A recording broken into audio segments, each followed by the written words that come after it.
Hello again, I'm Brian Zeisloff with Centerpoint Properties in Boise, Idaho. I've been in and around property management for almost 17 years, and I want to talk to you a little bit about how to evict a tenant. When it comes up to late rent and you've gone and posted that 3-day notice, whether it was you sent it by mail, posted on a door, or both typically, and no arrangements, no contact's been made, they haven't got a hold of you, they're still not answering their phone.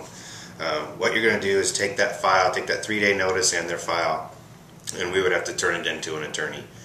Because we're a property management company in Boise, we have to use an attorney in the court system. As an owner, if you were doing it on your own, you can go down to the courts and handle that yourselves. Once the attorney takes that file, send it to the court, get a court date. When that court date arrives, a lot of times, not always, they'll ask for mediation. So the tenant, if they show up, is there, you're obviously there. They send you to a room, you basically try to come to some sort of agreement. You're going to have to hold that tenant accountable for the entire amount that they owe, because not only do they owe the late rent at this point, they also are going to be owing those court costs and the fees that are associated with the eviction process. And just those court costs and fees can get very expensive, usually around $800 to $900. Some property management companies will offer an eviction protection program, which typically can cover a lot of those court fees associated with an eviction. You want to check with your property manager to see if that's something that they offer.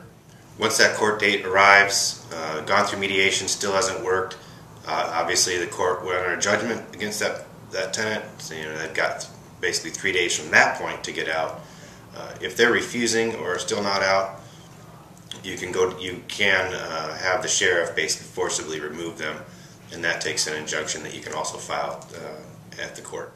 Obviously, the eviction process can be very time-consuming, expensive, and confusing, and can be avoided in the first place by properly screening tenants.